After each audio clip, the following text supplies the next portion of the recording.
Hey, what's going on, everybody? It's Not Your Average Josh back here for another movie review, and today I am here to review the new movie M3GAN, directed by Gerard Johnstone, and also James Wan was behind the story a little bit here, collabing with I think someone else. January Blumhouse film, so not necessarily a lot of anticipation going behind this movie, but as the reactions and early reviews started to come out, it was actually getting a lot of high praise. So I was actually I was pretty intrigued to go see this movie. It looked like it was a lot of fun. All the trailers that I saw also looked like it could have been bad if executed in the wrong way here.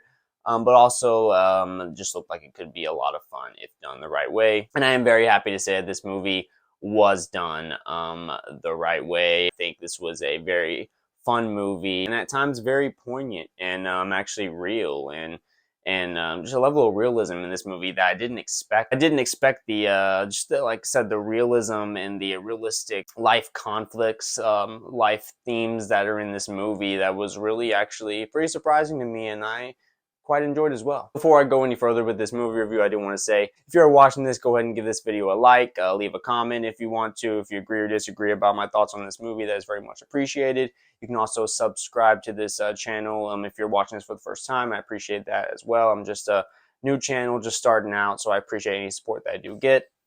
You can also follow me on TikTok. You can add me on Snapchat, where I will post content similar to this, but for the most part, my content will be here on this YouTube, Not Your Average Josh.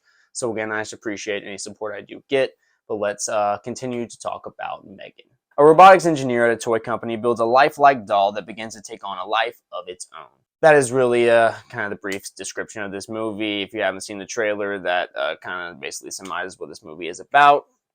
And as I said, I expect this movie to be a lot of fun, and I guess I'll really just start there. This movie did have a lot of fun with this concept, the concept of M3GAN being this doll that is being produced by this company, this toy company, and is a friend to the main girl who is really good in this, Violet McGraw as Katie. I thought she did a really good job. She's a really good young actress, and she does a really good job of playing this girl who, if you haven't seen the movie, this is a kind of a spoiler that happens at the beginning of the movie. This little girl, Katie, her parents, they're driving up to go on a skiing trip, and they actually get in a car accident, and her parents die from it. And she gets pretty injured from it, and now she's being taken care of by her aunt, who is played by Allison Williams, who was in the movie Get Out. She's one of the antagonists in that movie. It was really interesting to see her play a protagonist in this movie, one of the two major protagonists in this movie. I thought she did a really good job, but she is the aunt that's taking care of Katie now, and she is working at this toy company that is producing this doll, this robotic doll that is M3GAN, who comes in and is getting tested out on Katie as before it's being released to the public as her basically as a new, and not even a pet, just a friend of Katie. And I thought they really did a good job. And as I said, had a lot of fun with this concept of having, you know, this robot that is supposed to be a friend of Katie's, but then, you know, there's a lot of familiar tropes in this movie with this concept in general, with the robots eventually getting smarter and smarter and more and more like a human, and all the problems that does bring about and that arises from that. They had a little bit of a fresh take on that concept in this movie, where M3GAN ends up just becoming so attached to Katie that she just hurts people that are coming in conflict with her at all in life in general. I thought that was a cool, fresh little take. Whereas most times in movies like this, you'll see the robot turn on the owner or owners or whatever and end up just destroying everything in general. I liked how they had the concept where it was kind of a more realistic path that this movie takes with this idea in terms of just in real life. Like, I could imagine that a company would eventually have a robot like this that would be friends, basically a real life, non-imaginary friend for kids who are lonely, maybe just don't have a lot of friends, and then it would turn into problems like this where it becomes so attached to the kid or whatever, you know, boy or girl that is in the family. It makes complete sense if you design a robot to just care and just only be around and make this one person happy. Of course, there's going to be problems with that. And I like how they also they had this therapist throughout this movie that came in and tried to talk to Katie and deal with her issues after her parents died, which again, I really think they dealt with that very well, like head on. The idea of Katie having lost her parents and how a kid deals with the death of her parents. Like one of the worst, if not the worst thing that can happen to a kid is losing both of your parents at the same time in an accident. You know, when you're just a kid, she's just 9 years old in this movie. And I thought the way they dealt with the therapist talking to her and kind of this attachment theory, where if you have parents that just died as a kid, the very first person that you're around, or one of the first people that you're around, a lot of times you'll become very attached to try and get that love back that you had when your parents were still around. I thought that was a very interesting concept that they kind of really explore more than I would have ever thought in a movie like this, where I thought it was just honestly going to be one of those January horror movies. It's just having a lot of fun, and there was a lot of fun to be had with this movie, but there's a lot of real, like, just real life poignant moments in this movie. And honestly, I wouldn't even really classify this movie as a horror movie. It's more of a thriller to me, a comedy in a lot of ways, and it wasn't necessarily a laugh out loud hilarious riot of a movie. The crowd I was with, we reacted well enough with it, but it wasn't like this huge thing where people were, you know, reacting wildly and stuff. It was funny enough, but I wouldn't necessarily call it a comedy movie because it isn't that funny. It's really just more of a thriller movie, just a fun audience experience, I think, overall. Not a great movie, but not a bad movie like it could have been. I think the idea overall was executed very well. All the acting in this movie, I already mentioned the two main girls, but M3GAN in general is actually played, the physical, actual acting of M3GAN is played by someone else, but there's actually someone else that plays her voice. So this is a version of Darth Vader here. There's comedic moments throughout. It isn't the funniest movie in the world, but there's situational humor throughout with M3GAN going after certain people.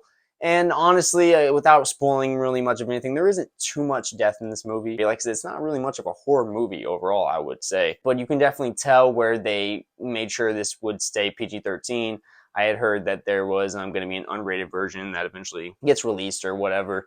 And I would love to see that version, to see it go a little bit more extreme, because there is still some pretty intense moments in this movie, but you can definitely tell where they would cut away, where, you know, they wanted to maintain that PG-13 rating to really capture the widest audience they could, and you know, it makes sense for the teenagers and whatnot. I thought this was a really, honestly, a very successful movie for Blumhouse, a movie that only cost $12 million to make. I believe that is just the production budget. I don't know about the marketing, but either way, it's already made about, I think, 48.3 million worldwide, and that will probably go up, I assume. And there's not much competition really in the theaters until even just like a Knock at the Cabin that comes out at the beginning of February, the new M. Night Shyamalan movie, and then of course Ant-Man. But for the rest of this month of January, I mean, M3GAN was competing with Plane and Missing and House Party. I mean, this movie might be the best out of all those movies, honestly. But it's not one of those movies that I expect to be on my top 10 at the end of the year or anything like that.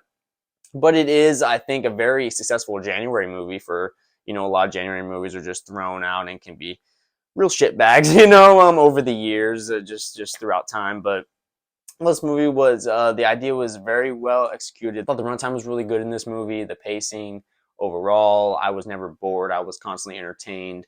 You know, and just a lot of these real life moments, even though, you know, for the first half of the movie, before M3GAN really starts getting involved heavily in the movie, the scenes can be a little slow at times, but I actually really appreciated that. And as the movie goes on, there's really a balance in this movie where it's not just a fun thrill ride of M3GAN going around killing a bunch of people. There's a lot of actual, like, real good story development in this movie and character development that I actually really was more impressed with than I thought I was going to be. So in terms of any major negatives, it's, you know, I don't have any real huge negatives. It's not a great movie. I think overall it's not gonna be one that I go back to constantly or anything like that.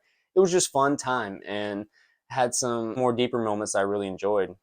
That's really kind of my main thoughts on this movie. I know they already had mentioned they're going to come out with a sequel with this movie, of how successful it already is compared to its budget, and I completely understand that. So yeah, just I think it's really cool, man, to see a movie like this that's an original movie, not connected to any IP, especially even with Blumhouse. You know, it's an original movie, a fresh take on the kind of robot idea.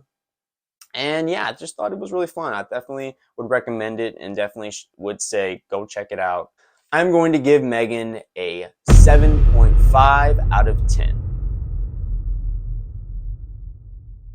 Really had a fun time with this movie. I'd definitely be interested in seeing the sequel. I appreciate, again, all the support I get. For anyone who's watching this right now, you can leave a like, comment, subscribe to this channel, Not Your Average Josh. I appreciate any of that support that I do get. I'm still just a channel that is starting up, just been doing this for a few months now, going into this new year, and just having fun with this. I love talking about movies and TV shows.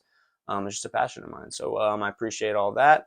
You can follow me on TikTok and Snapchat as well, where I'll post content similar to this. But for the most part, my content will live here on this YouTube. Be looking for more videos soon, and I will talk to you guys later.